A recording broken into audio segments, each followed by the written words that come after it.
അസ്സലാമു അലൈക്കും. നമ്മൾ ഇനി അടുത്തതായിട്ട് പറയാൻ പോകുന്ന വിഷയം റൂഹിനെ കുറിച്ചാണ്. നമ്മൾ ലതായിഫുൻ നഫ്സിനെ കുറിച്ച് കുറച്ച് വിവരിച്ചു. അതിനുശേഷം ലതായിഫുൽ ഖൽബിനെ കുറിച്ച് വിവരിച്ചു. ഇനി പറയാൻ പോകുന്നത് ലതായിഫ് റൂഹിനെ കുറിച്ച്. അപ്പം നമ്മൾ മനസ്സിലാക്കേണ്ട ഒരു വിഷയം, അല്ലാഹു തആല ആലുൽ അർവാഹിൽ നിന്നും മലക്കിന്റെ കൈവശമായിക്കൊണ്ട് ഒരു കുട്ടിയുടെ നെഞ്ചിലേക്ക് ഈ ആത്മാക്കളെ കൊണ്ടുവന്ന് കയറ്റുന്ന നിമിഷം, ഇതെല്ലാം ഒരുമിച്ചാണ് കയറുന്നത്, ഒരു പാക്കേജ് പോലെ. ഇത് നെഞ്ചിലേക്ക് കയറുന്ന സമയത്ത് കൽബിൻ്റെ ഉള്ളിൽ ബന്ധിതമാണ് ഈ ആത്മാക്കളെല്ലാം. ഈ 5 ആത്മാക്കളും കൽബിൻ്റെ ഉള്ളിലാണ് സ്ഥിതി ചെയ്യുന്നത്. അല്ലാഹു തആല അതിനൊരു പൂട്ട് ഇടുകയും ചെയ്യും. പിന്നെ ആ പൂട്ടിന് ചുറ്റും ശൈത്താന്, നഫ്സ് അവന്റെ വല വിരിക്കും. ഏകദേശം 1,50,000 മറകൾ അല്ലെങ്കിൽ വലകൾ വന്നു ചേരും. ഈ 8 വല പോലെ കാണുന്ന ഈ നാരുകൾ അല്ലെങ്കിൽ ലെയറുകൾ 30,000 കാമത്തിന്റെ വലകള്, 30,000 ആർത്തിയുടെ വലയങ്ങള്, 30,000 അസൂയയുടെ വലയങ്ങള്, പിശുക്കിന്റെ വലയങ്ങള്, അഹങ്കാരത്തിന്റെ വലയങ്ങള്, ഇങ്ങനെ ടോട്ടല് 1,80,000 മറകള് അല്ലെങ്കിൽ വലകള് ഈ ഹൃദയത്തിന് ചുറ്റും കെട്ടപ്പെട്ടിട്ടുണ്ട്. ഇതെല്ലാം പൊട്ടിയ ശേഷം ആണ് ഈ ലോക്കിലേക്ക് എത്താൻ പറ്റുള്ളൂ. എന്നിട്ട് ലോക്ക് തുറക്കണം. ഇത് ഒരു മനുഷ്യനെ കൊണ്ട് അസാധ്യമാണ്. കാമിലായ ഒരു മുർഷിദിനെ കൊണ്ടല്ലാതെ ഈ ഒരു വലകളെ പൊട്ടിക്കാൻ സാധിക്കൂല. അത് പൊട്ടുന്നത് കാമിലായ മുർഷിദിന്റെ നോട്ടത്തോട് കൂടിയിട്ട്. ഹൃദയം തുറക്കപ്പെടുന്നതോ അവിടുന്ന് കിട്ടുന്ന ദിക്റ് കൊണ്ട്, അള്ളാഹു എന്നുള്ള ദിക്റ് കൊണ്ട്. അങ്ങനെ ഒരാൾക്ക് സാധ്യമായി കഴിഞ്ഞു കഴിഞ്ഞാൽ, ഈ ലോക്ക് പൊട്ടിക്കഴിഞ്ഞാൽ അതിൻ്റെ ഉള്ളിലുള്ള ആത്മാക്കളെല്ലാം പുറത്തേക്ക് ചാടും. ആ ആത്മാക്കൾ പുറത്തേക്ക് ചാടിയ ശേഷം അതിനായി നിശ്ചയിക്കപ്പെട്ട സ്ഥലങ്ങളിൽ പോയി ചെന്നിരിക്കും. അങ്ങനെ ഇരിക്കുന്ന സമയത്ത് കൽബ് അതിൻ്റെ സ്ഥാനം ഇടത്തെ വശത്താണ്, നെഞ്ചിൽ. ആ കൽബിൽ നിന്നും ആദ്യമായി പുറത്തേക്ക് വരുന്ന ആത്മാവ് വലത്തെ ഭാഗത്ത് പോയിരിക്കും. വലത്തെ ഭാഗത്ത് അറ്റത്ത് റൂഹ്. സിറാവട്ടെ ഇടത്തെ ഭാഗത്ത് കൽബിനും നടുവിനും ഇടയിലായി സ്ഥിതി ചെയ്യും. കഫിയാവട്ടെ നടുവിനും റൂഹിനും ഇടയിലായി സ്ഥിതി ചെയ്യും. അക്ഫയാവട്ടെ ഈ 4 സെന്ററിലായിട്ട് നെഞ്ചിന്റെ നടുവിലായിട്ട് സ്ഥിതി ചെയ്യും. ലതായിഫുൽ അനയാവട്ടെ തലയിൽ പോയിട്ട് സ്ഥിതി ചെയ്യും. പിന്നെ അവിടെ ഇരിക്കും ആ 5-6 ആത്മാക്കൾ അതാത് സ്ഥാനങ്ങളിൽ. പക്ഷെ ഈ സമയം കൽബെ മുനവറായിട്ടുള്ളൂ, കൽബെ ഹയാത്തായിട്ടുള്ളൂ. പിന്നെ ഓരോന്നോരോന്നായി ഹയാത്തായി വരണം. അത് ആദ്യം കൽബ് ഹയാത്തായി കൽബിലേക്ക് 100 പ്രവേശിച്ച് അതിൻ്റെ പാരമ്യത്തിലെത്തണം. ആ സമയം കൽബിലൂടെ പോകുന്ന പ്രകാശങ്ങൾ രക്തം വഴി റൂഹിലേക്ക് എത്തും. റൂഹിന് ചെറുതായി പ്രകാശം കിട്ടി തുടങ്ങിക്കഴിഞ്ഞു കഴിഞ്ഞാൽ റൂഹ് മെല്ലെ മെല്ലെ എണീക്കാൻ തുടങ്ങും. അങ്ങനെ റൂഹും എന്ത് ചെയ്യണം? കൽബ് ഹയാത്താക്കപ്പെട്ടാൽ ഹയാത്താവണം. അങ്ങനെ റൂഹിന്റെയും ഹയാത്ത് പരിപൂർണമായി കഴിഞ്ഞാൽ മാത്രമാണ് സിറിന്റെ ഹയാത്ത് തുടങ്ങുന്നുള്ളൂ. അങ്ങനെ വഴിക്ക് വഴി ഓരോ ലതായിഫും മുനവറാക്കപ്പെടണം. കൽബ് പൊട്ടുന്നതിന് മുമ്പ്, കൽബ് തുറക്കപ്പെടുന്നതിന് മുമ്പ് ഈ വക ആത്മീയ അസുഖങ്ങളൊക്കെ എല്ലാവരിലും ഉണ്ടാവും. അതതിൻ്റെ നാച്ചുറാണ്. ഒരാള് അങ്ങനെയല്ല എന്ന് സ്വയം വാദിക്കുന്നുണ്ട്, അല്ലെങ്കിൽ പറയുന്നുണ്ട്, അല്ലെങ്കിൽ ഞാൻ പരിശുദ്ധനാണെന്ന് വാദിക്കുന്നുണ്ട്, അയാൾ പറയുന്നത് പച്ചക്കള്ളമാണ്. ഒരുപക്ഷെ പുറത്തേക്ക് കാണുന്നില്ലായിരിക്കും, പക്ഷെ ഉള്ളിൻ്റെ ഉള്ളിൽ ഒളിഞ്ഞു കിടക്കുന്നത്. സാഹചര്യങ്ങൾ വരുന്ന സമയത്ത് അതൊക്കെ പുറത്തേക്ക് ചാടും. അപ്പൊ കൽബ് പൊട്ടിക്കുന്ന, തുറക്കുന്ന പ്രക്രിയക്ക് പറയുന്ന പേരാണ് ശറഹ് സുദർ എന്നുള്ളത്. അഫമൻ ശറഹല്ലാഹു സുദ്റഹു ലിൽ ഇസ്ലാം എന്ന് പറയുന്ന ആയത്ത് ഈ വിഷയത്തിലേക്ക് വന്നതാണ്. ഫഹുവ ഹദാ മിൻ നൂരി റബ്ബിഹി, അത്തരക്കാർ അള്ളാഹുവിന്റെ നൂറിൽ നിന്ന് ലഭിക്കുന്നവരാണ്. ആ നൂറ് അള്ളാഹ് എന്നുള്ള നൂറിൽ നിന്ന് കിട്ടുന്നവരാണ്. നമ്മൾ ഇത്രയും പറഞ്ഞ വിഷയത്തിൽ നിന്ന് മനസ്സിലായിട്ടുണ്ടാവും. അവരല്ലാത്തവരെല്ലാം സാധാരണ കൽബുൽ സ്വനോബർ എന്ന അവസ്ഥയിലാണ്. ഇനി രണ്ടാമത്തെ ലത്തായിഫായ ആത്മീയതയിൽ രണ്ടാമത്തെ ലത്തായിഫായ ലത്തായിഫ് റൂഹ് മുനവറാക്കപ്പെടുന്നത് എങ്ങനെയാണ്? ലത്തായിഫ് റൂഹിന്റെ ദിക്ർ യാ അള്ളാ എന്നാണ്. അതിന്റെ കളറ്, ആ ലോകത്തിന്റെ കളറ് കടും ചുവപ്പ് നിറാണ്. അതിന്റെ അധികാരി ഇബ്രാഹിം നബി അലൈഹി ഇസ്ലാമാണ്.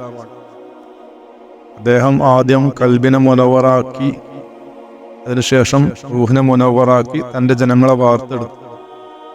നമ്മളെ ഉമ്മത്തിലാണെങ്കിൽ ഈ 4 ലത്തായിഫ് മുനവറാക്കിക്കൊണ്ട് വേണം റസൂലുള്ളാഹി സ്വല്ലല്ലാഹു അലൈഹി വസല്ലം കൊണ്ടുവന്ന മുനവറാക്കാനുള്ള അക്ഫയിലെത്തണം എന്നുണ്ടെങ്കിൽ. അപ്പോൾ ഒരാളെ കൽബ് പരിപൂർണമായും ഹയാത്തായി കഴിഞ്ഞാൽ അദ്ദേഹത്തിന് എന്താണ് റൂഹ് മുനവറാക്കാൻ സാധിക്കും. റൂഹ് മുനവറാക്കുന്ന ആളുകള് കൽബ് മുനവറായ ആളുകളെക്കാൾ വിലായത്തിന്റെ പദവിയിൽ ഉന്നതരാണ്. അത് കൽബിയായ മക്കാമാണ്, ഇത് റൂഹിയായ മക്കാമാണ്. റൂഹിയായ മക്കാമിന്റെ ആളുകൾ അവർക്ക് പോവാൻ സാധിക്കുന്ന ലോകത്തിന്റെ പേരാണ് ആലം ജബറൂത്ത്. അതിനോടാണ് അതിന്റെ ബന്ധം. ആലം ജബറൂത്തിലേക്ക് പോകണമെന്നുണ്ടെങ്കിൽ റൂഹിനെ ഹയാത്താക്കണം. റൂഹിനെ ഹയാത്താക്കിയ റൂഹ് കൊണ്ടേ പോകാൻ സാധിക്കുകയുള്ളൂ. റൂഹ് കൊണ്ട് പോകാൻ സാധിക്കുന്ന ആളുകൾക്ക് ആ ലോകത്ത് പോയിക്കൊണ്ട് ആ ലോകത്തുള്ള അത്ഭുതങ്ങൾ ദർശിക്കാൻ സാധിക്കും, ആസ്വദിക്കാൻ സാധിക്കും. ആ ലോകത്താണ് ബൈത്തുൽ മാമൂർ എന്ന പള്ളി ഇരിക്കുന്നത്. അള്ളാഹുവിന്റെ ഔലിയാക്കള്, അമ്പിയാക്കളായ ആളുകൾ ഇബാദത്ത് ചെയ്യുന്ന ഗേഹാണത്. അതിന്റെ മാതൃകയാണ് ഭൂമിയിലുള്ള കഅബ. അള്ളാഹുവിന്റെ കൽപ്പന, നിസ്കരിക്കാനുള്ള കൽപ്പന ഈ ബൈത്തുൽ മാമൂറിൽ പോയി നിസ്കരിക്കാനാണ്. അത് സാധിക്കാത്തവർക്കാണ് കഅബയിൽ പോയി നിസ്കരിക്കേണ്ടി വരിക. കാരണം അള്ളാഹു ഖുർആനിൽ പല സ്ഥലത്തും പറഞ്ഞിട്ടുണ്ട്, വർക്കഹു മഹർ റാക്കിഹീൻ, റുക്കൂ ചെയ്യുന്നവരുടെ കൂടെ റുക്കൂ ചെയ്യുക എന്നുള്ളത്. വസ്തുദു മഅ സാജിദീൻ, സുജൂദ് ചെയ്യുന്നവരുടെ കൂടെ സുജൂദ് ചെയ്യുക എന്നുള്ളത്. ഇത്തരക്കാരുള്ളത് ഈ ബൈത്തുൽ മാമൂറിലാണ്, അല്ലെങ്കിൽ ആ ലോകങ്ങളിലാണ്. അവരെ കൂടെ ചെയ്യാൻ സാധിക്കണം എന്നുണ്ടെങ്കിൽ ഉള്ളിലുള്ള ലത്തായിഫുകളെ മുനവറാക്കണം. അതേപോലെ തന്നെ സ്വന്തം ലത്തായിഫുകൾ, അതിന്റെ വുജൂദുകൾ അവരും നിസ്കരിക്കും. നമ്മൾ സ്വന്തം നിസ്കരിക്കുന്ന സമയത്ത് നമ്മളെ കൂടെ നിസ്കരിക്കും നമ്മളെ മറ്റുള്ള ആത്മാക്കൾ. ആ ആത്മാക്കളോട് നിസ്കരിക്കാനും കൂടിയുള്ള സൂചനയാണ് ഈ ആയത്തിലൊക്കെ ഉണ്ട്. അല്ല എന്നുണ്ടെങ്കിൽ ഈ ആയത്തിന് ഫിറ്റാവാതെ വരും. കാരണം നിസ്കാരത്തിൽ റുക്അ് മാത്രമുള്ള നിസ്കാരം ഏതാണുള്ളത്, സുജൂദ് മാത്രമുള്ള നിസ്കാരം ഏതാണുള്ളത്? അങ്ങനെ പറയേണ്ട ആവശ്യമില്ലല്ലോ. നിസ്കരിക്കുന്നവരോട് നിസ്കരിക്കുക എന്ന് പറയേണ്ട ആവശ്യമാണ്. ഈ രീതിയിൽ പറയണമെന്നുണ്ടെങ്കിൽ ഇതിനൊക്കെ ബാത്തിനിയ അർത്ഥങ്ങളും ഉദ്ദേശങ്ങളും ഉണ്ട്. പക്ഷെ അതറിയുന്നവർക്ക് അത് പറയാൻ സാധിക്കുള്ളൂ. ഈ റൂഹിനോട് ബന്ധപ്പെട്ട വികാരമാണ് ദേഷ്യവും ക്രോധവും. പക്ഷെ ഈ റൂഹ് മുനവറായി കഴിഞ്ഞാൽ അത് ജലാലിയത്തിലേക്ക് മാറും. അതിനുശേഷം മൂന്നാമത് വരുന്ന ലത്തായിഫാണ് ലത്തായിഫ് സിറി എന്ന് പറയുന്ന ലത്തായിഫ്. ഈ സിറിയായ ആത്മാവ് നിലകൊള്ളുന്നത് ലെഫ്റ്റ് സൈഡിൽ, നടുവിനും കൽബിനും ഇടയിലായിട്ടാണ്. അതിന്റെ നിറം തൂവെള്ള നിറാണ്, വെള്ള നിറാണ്, വെളുത്ത നിറം. അതിന്റെ പ്രവാചകൻ മൂസാ നബി അലൈഹി സ്വലാമാണ്. ഈ ആത്മാവിനോട് ബന്ധപ്പെട്ട നുബുവത്തും അതിന്റെ ആത്മജ്ഞാനവും നൽകപ്പെട്ടത് മൂസാ നബി അലൈഹി സ്വലാമിനാണ്. അതിനെ നമ്മൾ ഹയാത്താക്കാൻ, മുനവ്വറാക്കാൻ ചെയ്യേണ്ട നാമം, ചൊല്ലേണ്ട നാമം യാ ഹയ്യു യാ ഖയ്യൂം എന്നുള്ള നാമമാണ്. പക്ഷെ ഇതൊന്നും ചൊല്ലിയതുകൊണ്ട് അത് മുനവ്വറാവൂല. ഇതിന്റെ അവകാശികൾ, അധികാരികളിൽ നിന്ന് കരസ്ഥമാക്കിയിട്ട് ചെല്ലണം ഇജാസിയത്ത് പ്രകാരം, എങ്കിലേ ഇത് മുനവ്വറാവുള്ളൂ. ഇതിന്റെ ലോകം ആലം ലാഹൂത്താണ്. ഈ ലാഹൂത്തിലേക്ക് സ്വപ്നത്തിലൂടെയും ആത്മീയമായ യാത്രകളിലൂടെയും ഇത് മുനവ്വറാക്കിയവർക്ക് എത്താൻ സാധിക്കും. ലത്തായിഫും കൂടി മുനവ്വറാക്കിയ ആളുകൾ മറ്റ് 2 ലത്തായിഫും മുനവ്വറാക്കിയവരെക്കാൾ ഉന്നതരായിരിക്കും. അവരെ ഇബാദത്തിനേക്കാളും മികച്ച ഇബാദത്തും അവരെക്കാൾ ഉന്നത മക്കാമിൽ വിരചിക്കുന്നവനും ആയിരിക്കും ഈ ലത്തായിഫും കൂടി മുനവ്വറാക്കിയ ആൾ. ഇതും കഴിഞ്ഞ് അടുത്ത ലത്തായിഫിന്റെ പേരാണ് ലത്തായിഫുൽ കഫീ. ഈ കഫീ എന്ന ലത്തായിഫ് സ്ഥിതി ചെയ്യുന്നത് നടുവിൽ നിന്നും വലതുഭാഗത്തേക്കാണ്, എന്ന് പറഞ്ഞാൽ റൂഹിനും അക്ഫക്കും ഇടയിൽ. ഇതിന്റെ നിറം പച്ച കളറാണ്. ഈ പച്ചക്കളറ ലത്തായിഫിന്റെ അധികാരി ഈസാ നബി അലൈഹി സ്വലാമും.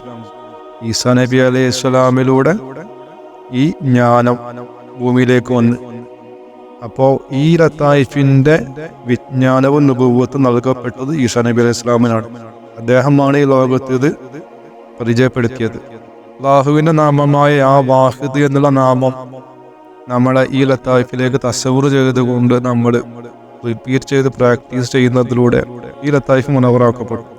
ഇത് മുനവറായി കഴിഞ്ഞു കഴിഞ്ഞാൽ നമുക്ക് ഈ ലത്തായിഫിന്റെ ലോകമായ ആലം വഹദത്തിലേക്ക് പോകാൻ സാധിക്കും.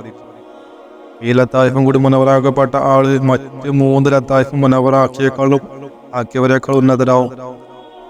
ഇതും കഴിഞ്ഞ് അടുത്ത ലത്തായിഫിന്റെ പേരാണ് ലത്തായിഫുൽ അക്ഫ. അതിന്റെ അധികാരി റസൂലുള്ളാഹി സ്വല്ലല്ലാഹു അലൈഹി വസല്ലമയാണ്. അപ്പോൾ ഈ ലത്തായിഫുൽ അക്ഫ എന്ന ലത്തായിഫ് മുനവറാക്കപ്പെടാൻ വേണ്ടിയിട്ട് ചൊല്ലേണ്ട ദിക്ർ യാ അഹദ് എന്ന ദിക്റാണ്.